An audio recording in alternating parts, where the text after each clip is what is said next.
Time marches on. Time now presents the life story of a typical American family, born and bred in the city of brotherly love. Our story opens in Kensington, district of Philadelphia, directly on the banks of the Delaware River, more affectionately known as Penn Treaty, where Penn landed his Indians, the tribe called Shacklemaxon. The Immaculate Conception School is leaving out, and the children are gaily walking home from school. And as they pass the Ajax Metal Factory, we listen to the conversation of one of the small boys, the brightest one of his class, with the prettiest girl in the class, with bright brown eyes and black dusty hair, destined to be the star pupil at Mrs. Backenheimer's dressmaking establishment. Rosie bats with stogies. And Willie Camel's old man smoked them. Time marches on. Many times have the autumn leaves fallen, and we find Rosie and Willie gallivanting on the beach at Atlantic City. It is 1907 and Birds of Paradise is the song hit of the season. Homespun suits and English tweeds are all the rage for gay young swains. The childhood sweethearts are in the throes of young love. Spring has come and gone. Summer is here, and Willie is maneuvering to ask Rosie to be his wife. With a soft murmur of the moonlight shining down on the young lovers, Willie invites Rosie into Keeler's for a cooling drink. What do you have, Rose? Pineapple glacé? Yes, full beer. Is that what you're going to have? Rose, you thought all I wanted was something to drink, but I fooled you. I really love to fool you. I know I have my best homespun on, and these pants are kind of tight, so I won't get on my knees like I seen him do it at Keith's. But will you make me the happiest man this side of Hog Island and be my wife? Oh, well, this is so sad, and I don't know what to say. You see, Mama and Papa have sacrificed to put me through Backenheimers, and I feel like I shouldn't leave them right now. But, Will, I love you, honey, and I aim to accept you, and will promise to love you till my dying day. Hey. Oh, Rose, you've made me so happy. I'll promise to give you something to remember me by. Oh, Rose, dear. Rose, oh! Time. The year has passed. They have been married a year. In summer follows spring. Our little Rosie is anxiously awaiting the birth of her first child in the second-story front of the modest little house on Richmond Street. Dr. Moore, a former sweetheart of Rose, is attending her in her confinement. Willie is anxiously running his hands through his thick hair. Thanks to the case of typhoid, when a boy and Papa Baxter runs up from his cigar factory in the back to console him. Just then we hear a noise from the bedroom.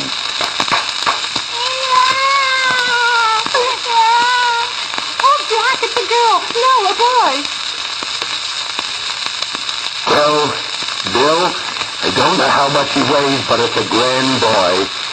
Oh, Doctor. Time marches on. 1912. Willie rings the gong again.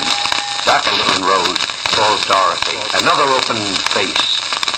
Time marches on. 1913. Another January, another girl. Tom is now old enough to write his name with a banana on the wall. A new baby called Helen, and Helen it is, Carolyn. Another open face. Time marches on.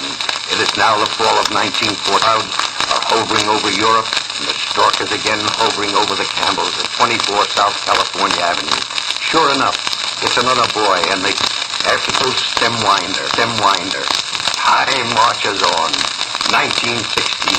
There's no bottom in this barrel, folks. 19, and Rose shifts over to females again.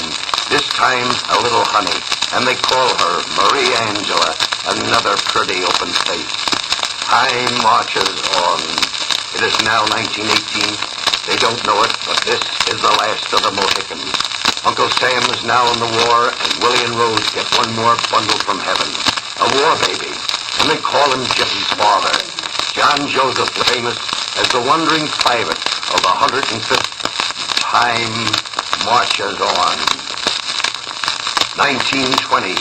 The next 10, Rosie and Willie are fast growing. 3 of them have had their adenoids and tonsils out, and no buck teeth too. His son graduates and goes to work in a bank. Rosemary graduate job. Dot and Helen are the bells of Holy Spirit. Junior is plugging along in Star of the Sea School when he isn't hiding avoid school. Mary, as the father affectionately calls the baby girl, has just started to school, and he is still his mother's neck piece. Retta Simpson comes and goes. Ricky gets married and leaves. The family is growing in leaps and bounds. Time marches. 1930. Tom the machinist's son finds a wife and away he runs. Married to Jean Graffelder, June the 7th, 1930. 1930, Mary leaves, the next to fly away with Joseph P. Macbeth. A young son the same year, 1932. Rosemary and Joe produce a young son, keeping up with the Campbell's tradition. 19 Roosevelt selected. Depression sets in, but you can still get a laugh at the Campbell. 1934. Rosemary names her second child after the cause of it all, prolific grandfather Will. 1935. No birth, no wedding, no soap. 1936. Two little birds fly from the nest. When Dorothy weds Huey Culkin, the ketchup fame. And in November, Helen weds G. Norman Scott of Portchester. And Papa clings to his remaining birdie, Marie, and what a bird. Time marches on. 7. Hitler and Mussolini are lost in Europe. 1938, Helen and Scotty have a baby girl, Arden. 1939, Dot and Huey have a little boy, Michael. 1940, Bill signing up with the National Guard after 2 years of toasting buns around at Kent. Jack, the main company, goes with him.